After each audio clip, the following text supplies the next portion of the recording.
Welcome to the weekend. I'm Jonathan Capehart, along with Eugene Daniels and Elise Jordan, filling in for Jackie Alamany, who is on maternity leave. Today, we begin with a split screen of dueling visions for America at a critical inflection point.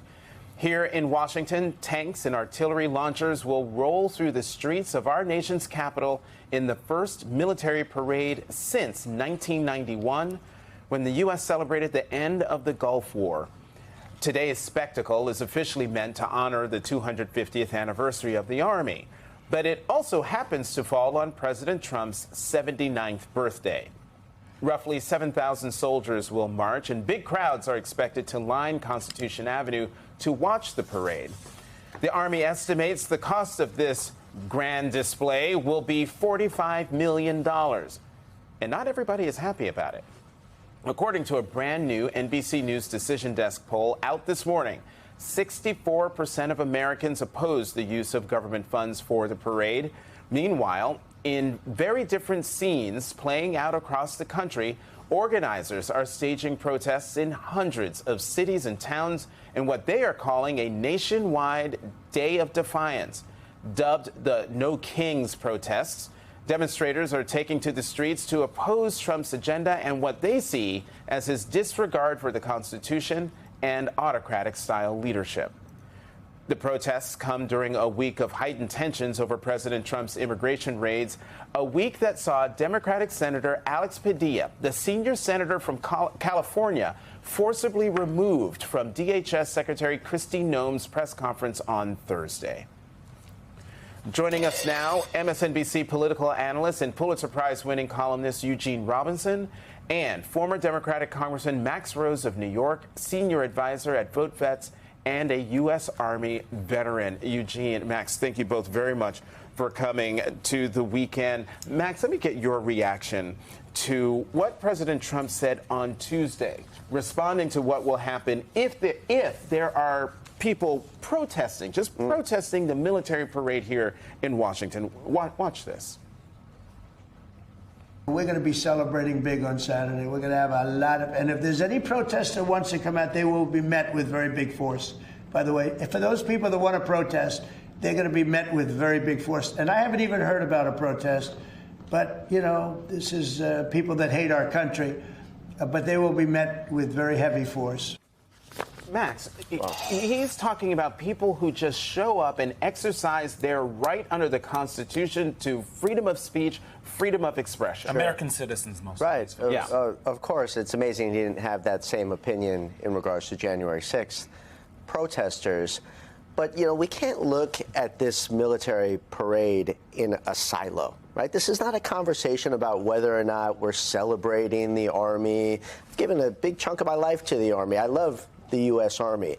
But there's actually a technical term for what is happening today, and it's not a parade. It's a show of force. And that's a technical military term. You could celebrate the Army with just some simple soldiers walking down Pennsylvania Avenue. You don't need the tanks. You don't need the Stryker vehicles. You don't need the artillery equipment.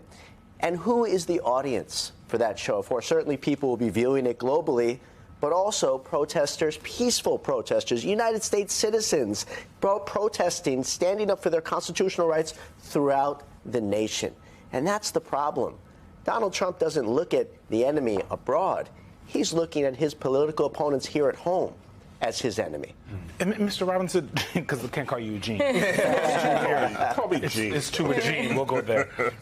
You know, one of the things that has been kind of nagging at me, and I think, you know, the congressman spoke to it really well, about this domestic audience. One of the reasons that the military officials, the folks in the Pentagon, his advisors, did not want him doing this in the first term is, in their words, is that this is what dictators do. Right. Other than Bastille Day, which is where he kind of got the idea, this is not something we see in democracies, right? Because the audience is the domestic audience. When we see this happening in North Korea, that is because Kim Jong-un is telling the folks of his country, this is who I have. This is what could happen to you. Exactly. They stage a hell of a parade in North Korea. Right. Also in China, every 10 years they do, hundreds of thousands of people.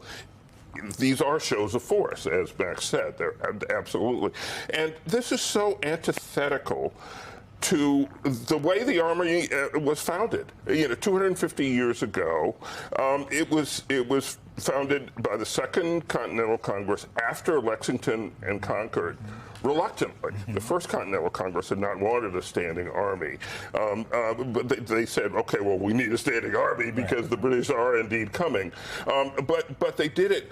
The whole sense of what they were trying to do is we're not like Britain. We're not going to have this sort of overweening army that is a factor in our political life. We're not going to use it that way. We're going to use it for our defense and ultimately for our independence. This is not what we do as a country, and we're doing it today. Okay, I want to play devil's advocate here. Oh, the devil don't need no lawyer, girl. Yeah, right. Exactly. Right. He's got plenty working overtime.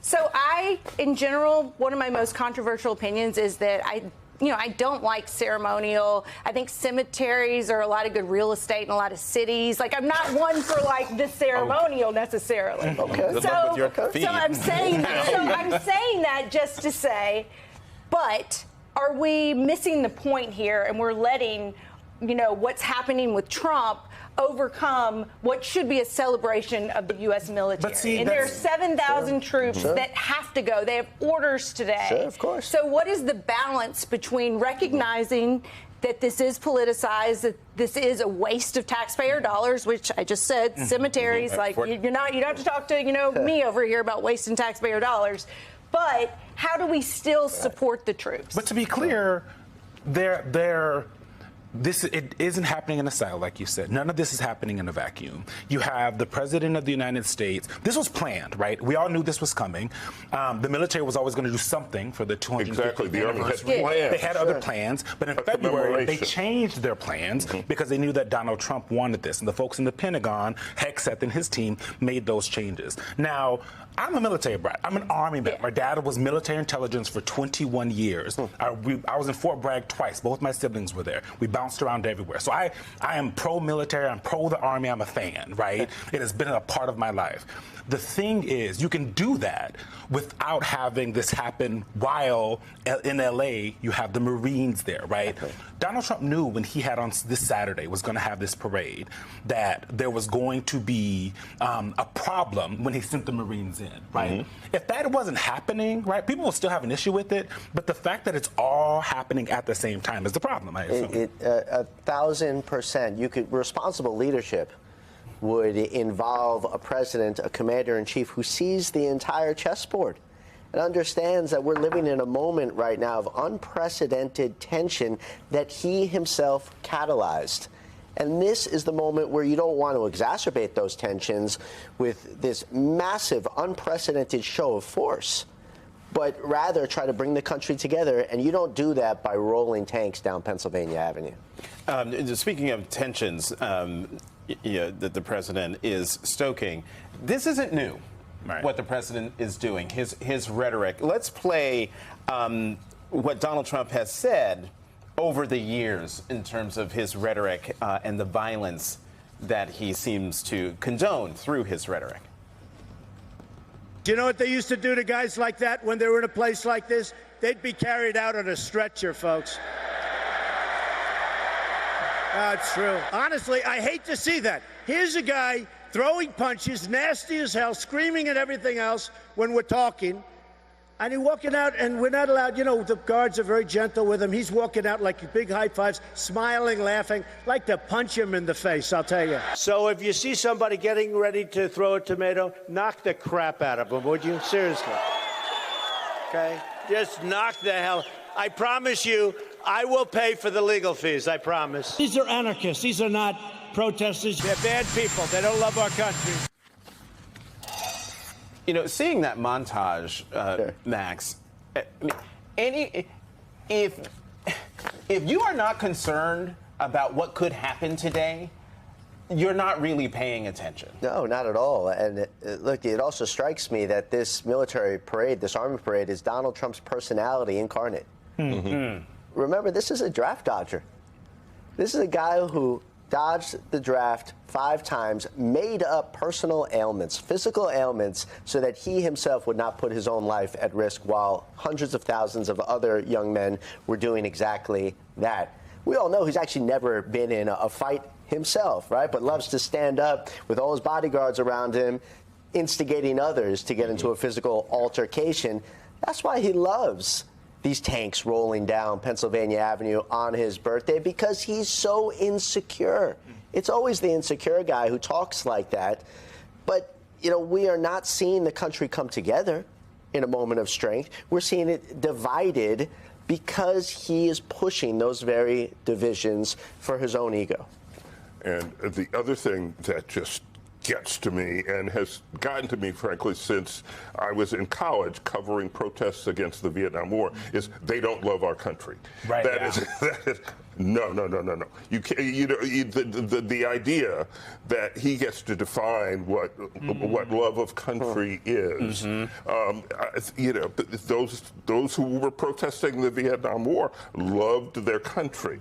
They did not love what the country was doing at the moment. And the idea that if you protest against him, you don't love the country is, well, it's out of some dystopian authoritarian society. It's not out of the United States.